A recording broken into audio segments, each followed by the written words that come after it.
ಎಂತ ಕರ್ಮನ್ರಪ್ಪ. ಬೆಳಿಗ್ಗೆ ಎದ್ದು ಒಬ್ಬ ಒಂದು ಹಾಸನದ ಲೋಕಲ್ ನ್ಯೂಸ್ ಚಾನೆಲ್ ಕಡೆಯಿಂದ ಒಂದು ಸುದ್ದಿ ನೋಡಿದೆ. ನಮ್ಮ ಮಂತ್ರಿಗಳೋ ಅಥವಾ ಯಾರೋ ಗೊತ್ತಿಲ್ಲ, ಅವ್ರದ್ದು ಏನೋ ಮಾಡ್ತಾ ಗೊತ್ತಿಲ್ಲ, ಪೊಸಿಷನ್ನು ಅಲ್ಲಿ ವಿಧಾನಸೌಧದಲ್ಲಿ ಬಹಳ ಭಾಷಣ ಹೊಡೆದಾರಂತೆ. ಸರ್ಕಾರಿ ಆಸ್ಪತ್ರೆಗಳಿಗೆಲ್ಲ ಎರಡೆರಡು ಪ್ರಸೂತಿ ತಜ್ಞರು, ಎರಡೆರಡು ಅರವಳಿಕೆ ತಜ್ಞರು, ಹೀಗೆ ಡಬಲ್ ಮಾಡ್ತೀವಿ. 4 ಗಂಟೆಗೆ ಒಬ್ಬರು ಹೊಟ್ಟೋದ್ರೆ ಇನ್ನು ಬಾಕಿ ಉಳಿದಿದ್ದ ಟೈಮ್ಗೆಲ್ಲ ಇನ್ನೊಬ್ಬರು ಇದರಲ್ಲಿರಬೇಕು ಅಂತಂದ್ಬಿಟ್ಟು ಅಂತ ಕೆಲಸ ಮಾಡೋಕ್ಕೆ ರೆಡಿ ಇರಬೇಕು ಅಂತಂದ್ಬಿಟ್ಟು ಡಿಸ್ಟ್ರಿಕ್ಟ್ ಹಾಸ್ಪಿಟ್ಲ್ ತನಕ ಎಲ್ಲ ಮಾತಾಡಿದ್ರು ಕತೆ. ಎಲ್ಲ ಡಾಕ್ಟರ್ಗಳದ್ದು ಫಿಸಿಷಿಯನ್ ತನಕ ಎಣಿಸಿದ್ರು.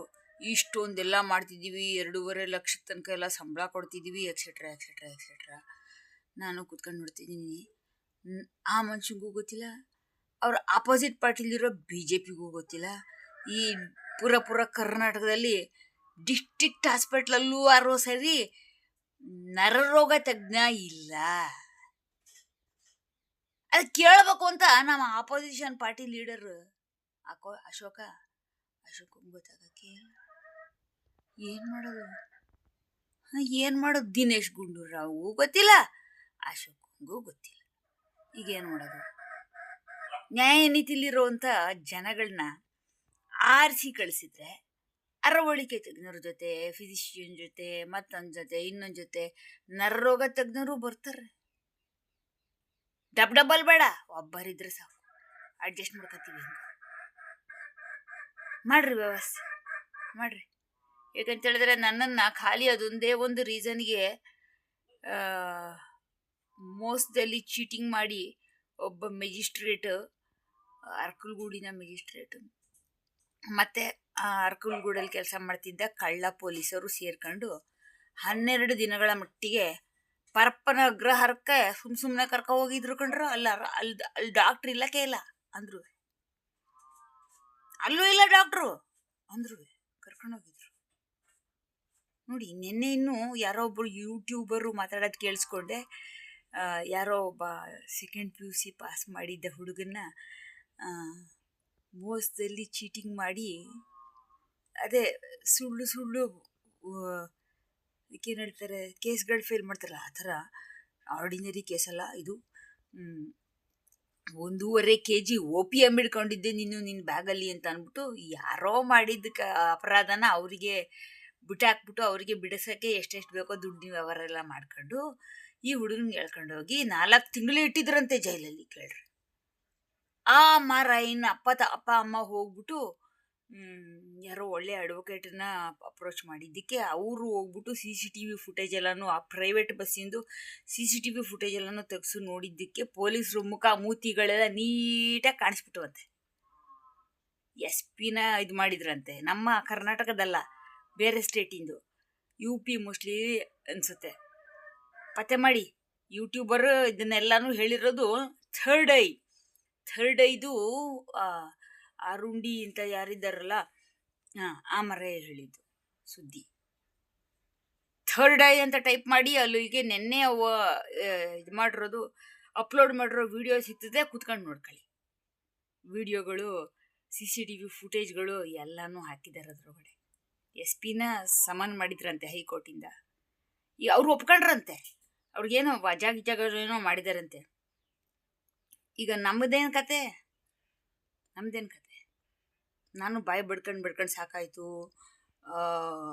Chief secretary Karnataka state government ವಿಧಾನಸೌಧದಲ್ಲಿ ಕೂತ್ಕೊಳ್ಳೋ ದೊಡ್ಡ ಆಫೀಸರ್, ಅವ್ರನ್ನೂ ಭೇಟಿ ಮಾಡಿ ಬಂದಾಯಿತು. ಅವ್ರನ್ನೂ ಗೃಹ ಇಲಾಖೆಯನ್ನು ಸಂಪೂರ್ಣ ಕಡತದೊಂದಿಗೆ ಬರ ಹೇಳಿ ನಾಳೆ ಸಿಂಗಲ್ ಡೇ ನೋಟಿಸ್ ಅದನ್ನೂ ಮಾಡಾಯಿತು. ಕದ್ದೊಡೋದ್ರು ಅವರೆಲ್ಲರೂ, ಫುಲ್ಲು ಹೋಮ್ ಡಿಪಾರ್ಟ್ಮೆಂಟ್ ಜನ, ನೀಲಮಣಿ ರಾಜುನೂ ಸೇರಿಸ್ಕೊಂಡು.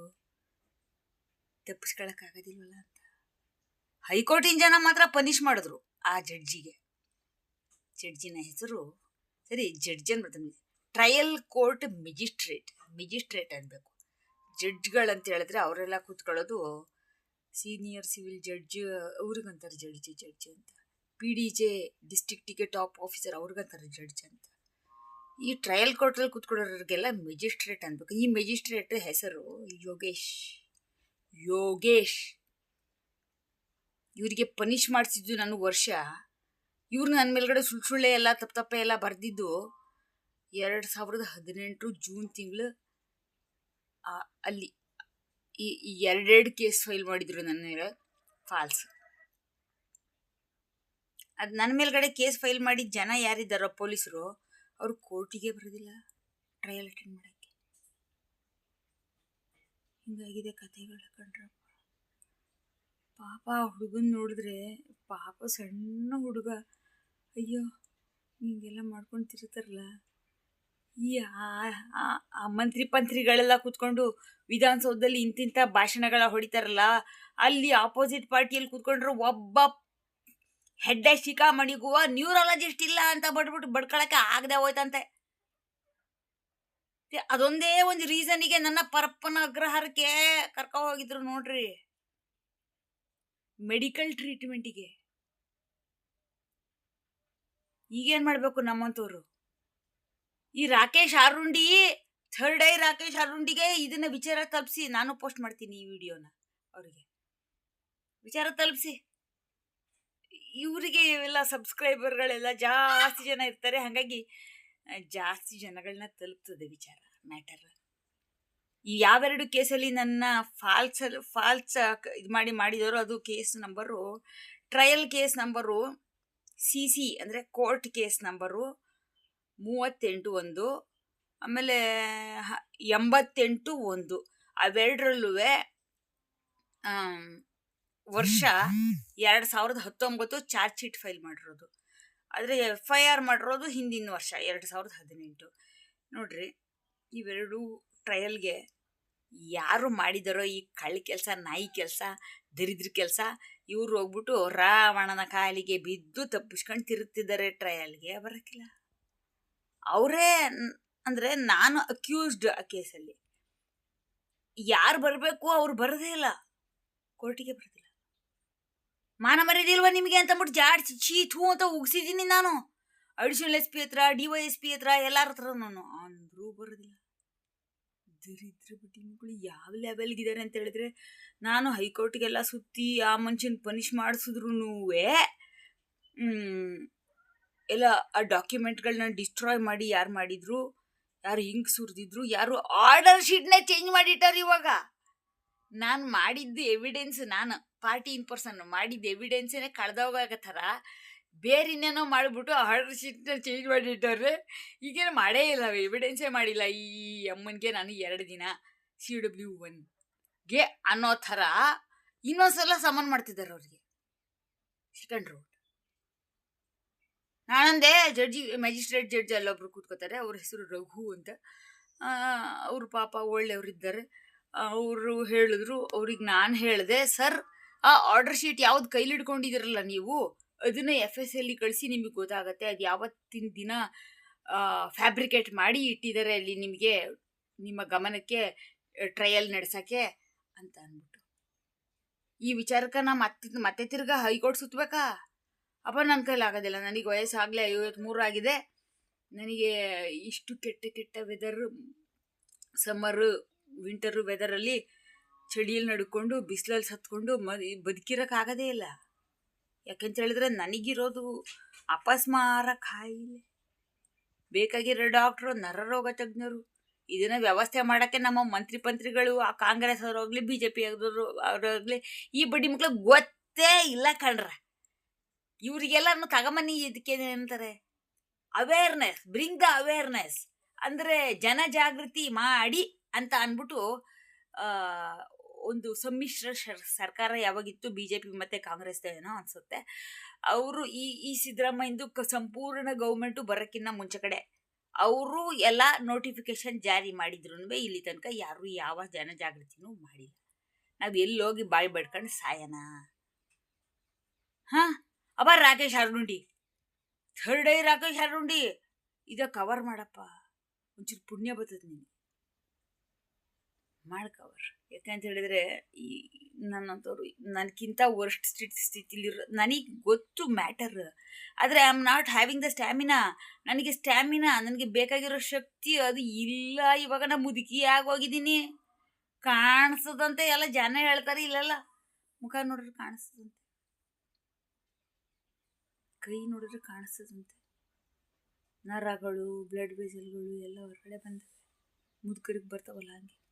ನನ್ನಂಥವ್ರಿಗೆ ಏನು ಹೆಲ್ಪ್ ಅಂತ ಕೊಡ್ತೀರಾ? ಈ ಲೀಗಲ್ ಏಡ್ ಎಲ್ಲರೂ ಸರಿ, ಲೀಗಲ್ ಅಥಾರಿಟಿ ಎಲ್ಲರೂ ಸರಿ, ಸ್ಟೇಟಲ್ಲಿ ಕೂತ್ಕೊಂಡಿರೋರಾದ್ರೂ ಸರಿ, ಡಿಸ್ಟ್ರಿಕ್ಟಲ್ಲಿ ಕೂತ್ಕೊಂಡಿರೋರಾದ್ರೂ ಸರಿ, ತಾಲೂಕಂತೂ ಹೋಪೇ ಇಲ್ಲ. ಅವ್ರ ಹತ್ರ ಬೋರ್ಡೇ ಇಲ್ಲ. ಅರ್ಕಲ್ ಬೋರ್ಡೇ ಬರೋದಿಲ್ಲ. ಲೀಗಲ್ ಏಡ್ಗಾರು ಸರಿ, ಲೀಗಲ್ ಮೆಂಬರ್ ಸೆಕ್ರೆಟ್ರಿಗೆ ಇವ್ರು ಇಲ್ಲಿ ಕೂತ್ಕೊಳ್ತಾರೆ ನೋಡ್ರಿ. ಯಾರು ಗಬ್ಬೆದ್ ಕೂತದೆ. ಅದು ಡಿಸ್ಟ್ರಾಯ್ ಮಾಡಿದ್ದಾರೆ. ಕೋರ್ಟ್ ಕಸ್ಟಡಿಲಿರೋ ಡಾಕ್ಯುಮೆಂಟ್ ಅಂದರೆ ಅದ್ರ ಮೇಲ್ಗಡೆ ಇನಿಷಿಯೇಟ್ ಮಾಡಬೇಕು. ಒಂದು ಅದಕ್ಕೇನಂತಾರೆ, ಹೆಂಗಾಯ್ತು, ಯಾರ ಕಡೆಯಿಂದ ಆಯ್ತು, ಯಾವತ್ತಾಯ್ತು, ಯಾವ ಡೇಟು, ಏನು ಕತೆ, ಇದನ್ನೆಲ್ಲ FSL ಅಲ್ಲಿ ಜನ ಹೇಳಕ್ಕೆ ಇದ್ದಾರೆ. ಆದರೆ ಇನಿಷಿಯೇಟ್ ಮಾಡೋಕ್ಕೆ ಮೆಜಿಸ್ಟ್ರೇಟ್ ಪೊಸಿಷನಲ್ಲಿ ಕೂತ್ಕೊಳ್ಳೋ ಜನ ಯಾರು ಇರ್ತಾರಲ್ಲ, PO ಅಂತಾರೆ, ಪ್ರಿಸೈಡಿಂಗ್ ಆಫೀಸರ್, ಅರ್ಕಲ್ಗೂಡಿಗೆ. ಅವ್ರು ಮಾಡೋದಿಲ್ಲ ಅವರು. 2018ರಲ್ಲಿ ಅದೇ ನನ್ನ ಸಿಗ್ನೇಚರ್ ಫೋರ್ಜರಿ ಕೇಸಲ್ಲಿ CC ನಂಬರ್ 1351/2022. ಕ್ರೈಮ್ ನಡೆದಿರೋದು 2008ರಲ್ಲಿ. ಅಲ್ಲಿಂದ ಇಲ್ಲಿ ತನಕ ಯಾವತ್ತಿಂದ ನಡೀತಿದೆ ಇದು? ಟ್ರಯಲ್ ನಡೀತಿರೋದು 2022ರಿಂದ. ಅಲ್ಲಿಂದ ಇಲ್ಲಿ ತನಕ ಇಂಕ್ ಸುರಿದು ಡಿಸ್ಟ್ರಾಯ್ ಮಾಡಿರೋ ಡಾಕ್ಯುಮೆಂಟನ್ನೇ ಹಿಡ್ಕೊಂಡು ಟ್ರಯಲ್ ಮಾಡ್ತಾ ಕೂತಾರ ನಮ್ಮ ಮೆಜಿಸ್ಟ್ರೇಟ್ಗಳು. ಇವ್ರನ್ನ ಯಾರು ಪನಿಷ್ ಮಾಡೋದು? ಇವ್ರನ್ನ ಯಾರು ಕೇಳೋದು? ಲಾ ಮಿನಿಸ್ಟ್ರುಗಳು, ಮಣಗಡಿಗಳು ಏನು ಮಾಡ್ತಾ ಕೂತಿದ್ದೀರ? ಆರೋಗ್ಯ ಇಲಾಖೆ ಜನಗಳು. ಛೀ, ಅಸಹ್ಯ ಆಯ್ತದ ನನಗಿಂತವ್ರನ್ನೆಲ್ಲ ಮಾತಾಡೋದು ನೋಡಿದ್ರೆ. ಇಂಥವ್ರೆಲ್ಲ ನಮ್ಮನ್ನ ಆಳ್ತಾ ಕೂತಾರೆ ಅಂತ ಅನ್ನೋದು ಇದು ಬಂತಂದ್ರೆ, ಅಯ್ಯೋ ಕರ್ಮ ಉದ್ಧಾರದ ಯಾವಾಗ ಆಗದು? ಯಾವಾಗಲೂ ಕರ್ನಾಟಕ ನಮ್ಮ ದೇಶ ಅಂತ ಅನ್ನಿಸ್ತದೆ. ಅವ ಬೇಕು ನಮಗೆ. ಯೋಗಿ ಆದಿತ್ಯನಾಥ್ ಬೇಕು ನಮಗೆ ನಮ್ಮ ಕರ್ನಾಟಕದಲ್ಲಿ. ಯಾವ ಪಾರ್ಟಿಯವ ಅಂತಲ್ಲ, ಆ ಮನುಷ್ಯ ಬೇಕು ನಮಗೆ. ಯಾವ ಪಾರ್ಟಿಯಿಂದೆಲ್ಲರೂ ಬಂದು ಸರಿ, ಆ ಮನುಷ್ಯ ಬೇಕು ನಮಗೆ. ಅವನಿಗೆ ಒಂದು ಸ್ವಲ್ಪ ಇಂಟೆಲಿಜೆನ್ಸ್ ಅನ್ನೋದು ಕೊಟ್ಟನು ಭಗವಂತ. ನ್ಯಾಯಾಂಗದಲ್ಲಿ ನಡೆಯೋ ಕಳ್ಳ ವ್ಯವಸ್ಥೆಗಳು ಏನು ಅಂತ ಅಂದ್ಬಿಟ್ಟು ತಿಳ್ಕೊಂಡ ನಾವು. ಅದನ್ನೆಲ್ಲ ಮಟ್ಟ ಹಾಕಕ್ಕೆ ಏನು ಮಾಡಬೇಕು ಅದನ್ನು ಮಾಡ್ತಾನೆ ನಾವು. ಅಂತಂತವ್ರು ಬೇಕಂಡ್ರಪ್ಪ. ಅದು ಯಾವಾಗ ಬರ್ತಾರೋ? ಈ ಮೋದಿ ರಾಯನ ಜೊತೆ ನಮ್ಗೊಂದು ಸ್ವಲ್ಪ ಈ ಅಪಾಯಿಂಟ್ಮೆಂಟ್ ವ್ಯವಸ್ಥೆ ಮಾಡಿಸಿಕೊಟ್ರೆ ಯಾರು ಮಾತಾಡಿ ಏನಾರು ಮಾಡ್ಬೋದು. ಮನ್ ಕಿ ಬಾತಿಂದೇನೂ ಆಗೋದಿಲ್ಲ. ಅದು ಒನ್ ವೇ ಟ್ರಾಫಿಕ್ ಆಗಿದೆ. ಕೇಳಿಸ್ತಾ ಇದೆಯಾ BJP ಜನಗಳಿಗೆ? ಯಾರು ಎಲ್ಲೆಲ್ಲಿ ಕೂತ್ಕೊಂಡಿದ್ದೀರೋ ಇದನ್ನು ಮುಟ್ಸಿ, ಮೋದಿ ರಾಯರಿಗೆ ಮುಟ್ಸಿ.